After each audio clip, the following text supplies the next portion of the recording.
Hello, welcome back to Emerge, the health podcast for busy, high performing women. I'm your host, Dr. Alex Swenson Ridley. Today, I wanted to talk about what I really consider the most important question you can be asking yourself when it comes to your health, your family's health, why certain things are the way they are in the world right now. And that question also goes right in line with probably the most difficult stage of parenting, and that is the question, but why? And I really feel like we don't ask this enough when it comes to our health or rules or things that are just taken for granted. And we really need to be.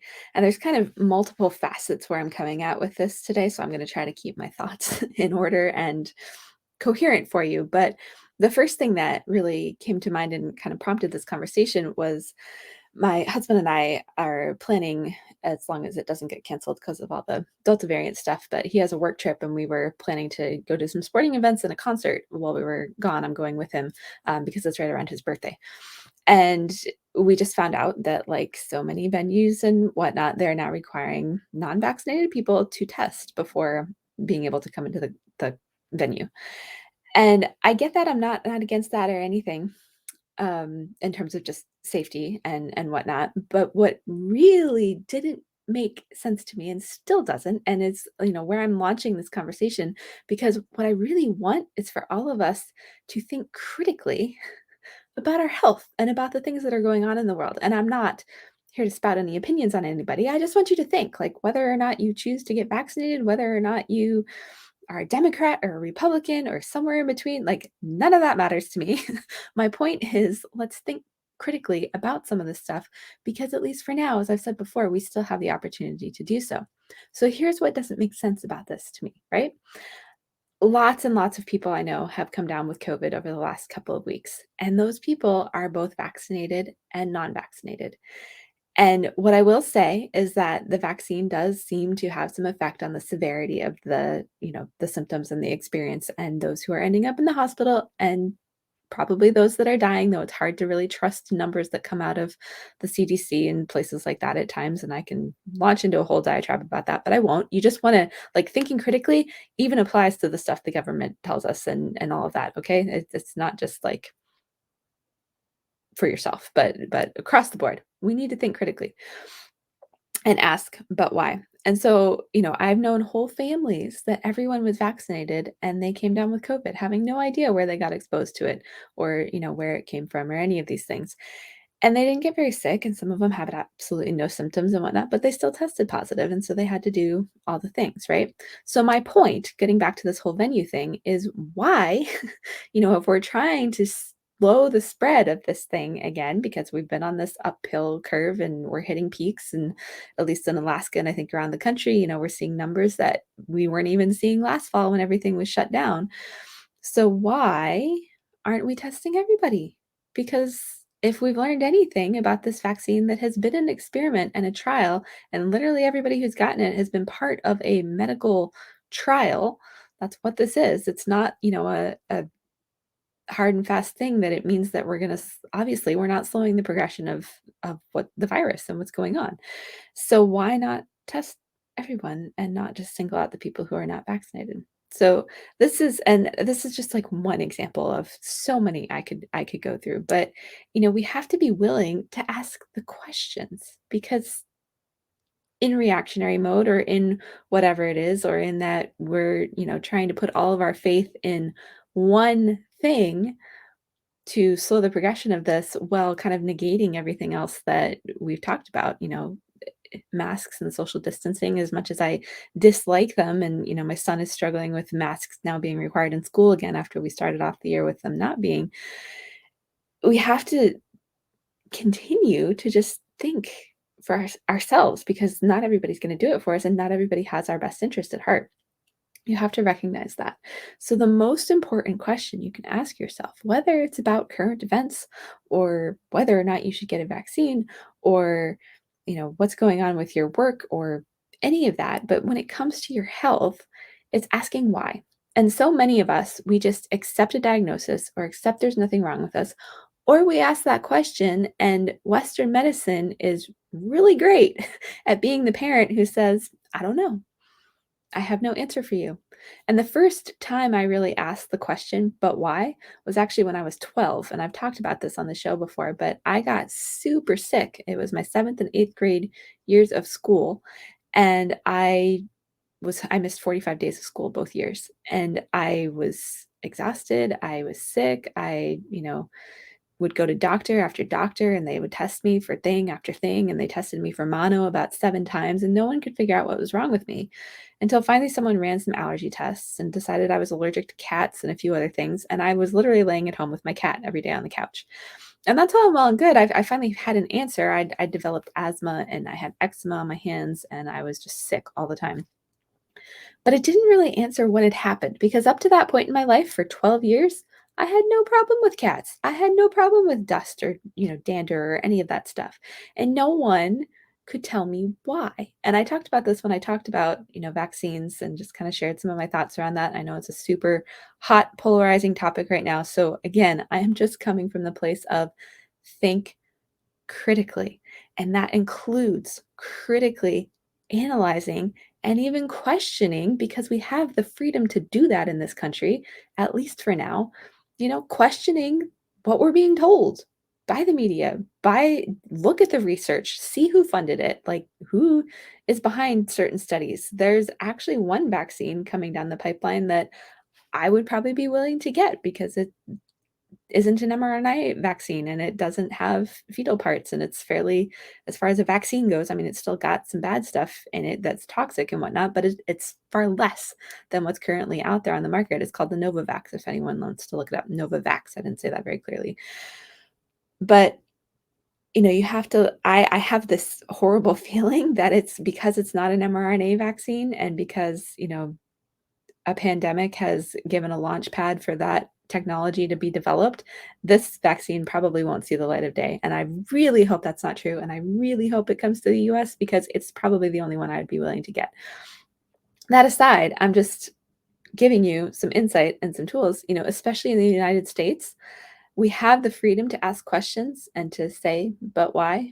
But very few of us do. And it's because we've developed this societal culture where, doctors are kind of like these omnipotent beings who know all. And the reality is, we're actually all human. If you haven't figured that out by listening to this show, I'm not a Western medical doctor. And a lot of the reasons I'm not are just this. I know I would be frustrated. And I've met so many, especially the women I've interviewed on this show, so many of them have been in the Western medicine model and just been really frustrated because there aren't answers and there aren't real solutions there. And there's just we'll take this pill or you're fine, even though you're not, because labs aren't looking at the right things. So I invite you, I was going to say challenge you. I challenge you too, but I invite you to really, take on thinking critically about your own health and about some of the stuff that we're going through in our country, because honestly, a lot of it is really scary. For example, we have this whole thing called HIPAA.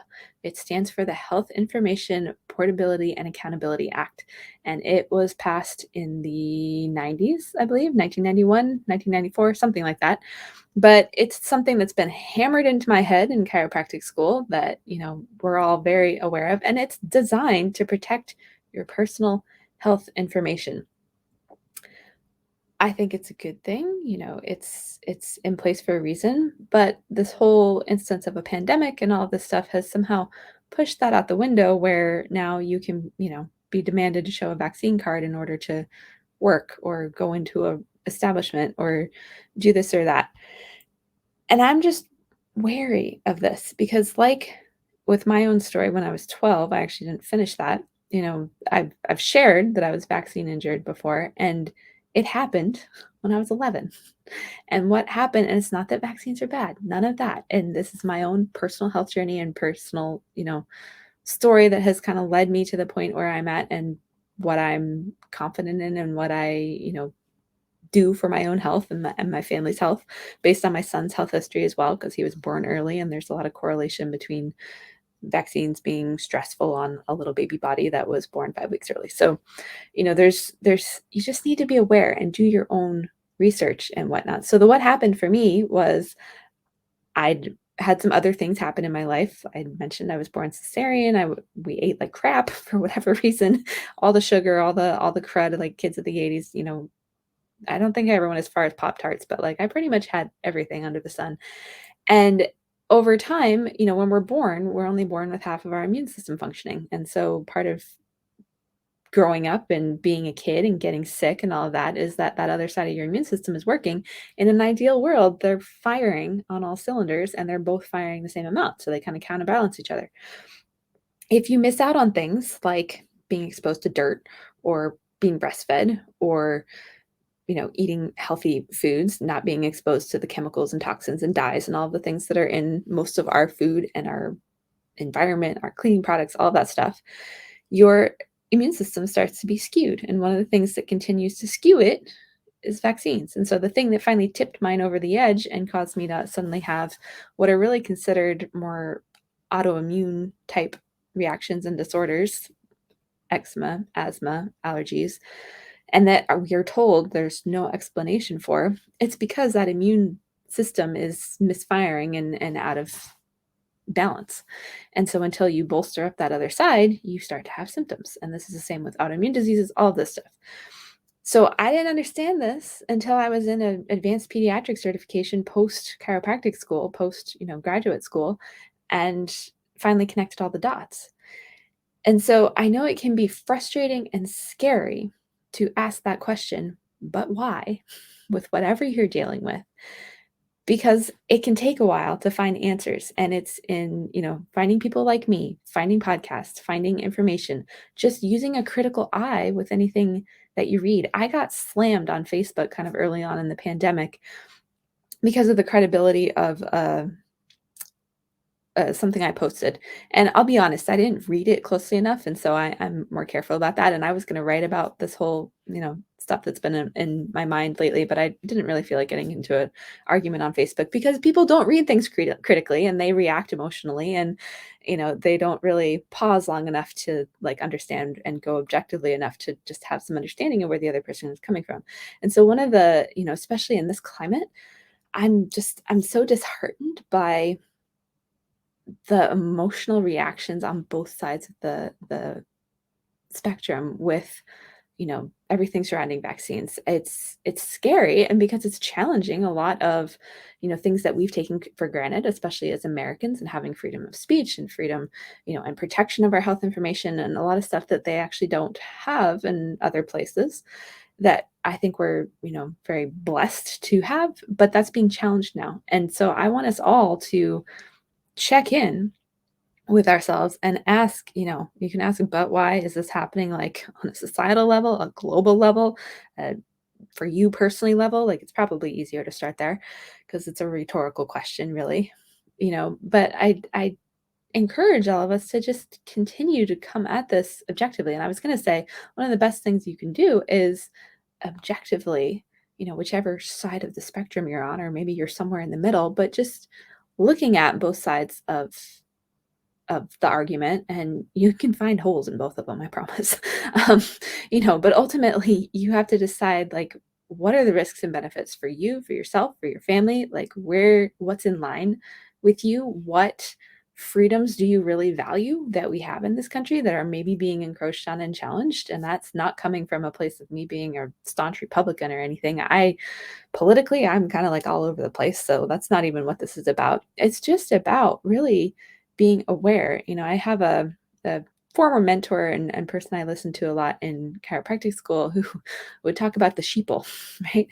And we are very capable of, as a human race, of just kind of following along like sheep without really questioning things. We just take the pill, or we just get the shot, or we, just accept that this is the way things are. And they doesn't have to be. And there is an explanation and a reason for something happening, whether it's your health, you know, where we're going as a country, and all of that. Like there's threads that we can find and things that we can unravel, but it requires kind of stepping out, using some objective critical thinking and reasoning skills, great things that they should be teaching in school more, and really just being able to set the emotions aside and look at this from that perspective. Hopefully this makes sense. I don't want to keep rambling about this. Obviously, I get a little worked up and passionate about all of this, but I am here to just encourage you and challenge you a little bit to think through some of this stuff and to just have whatever you need to feel confident and comfortable in your choices and your decisions for your own health, and to do what you need to do to find answers, especially if you've been struggling to find them. And I'm not even talking about COVID here. I'm talking about, hormone issues, or struggling to lose weight, or, feeling tired all the time, and asking why and not really finding your answers. It's time to go outside the box. And that's really where I come in. So we will see you again on Thursday, and I will be back next week.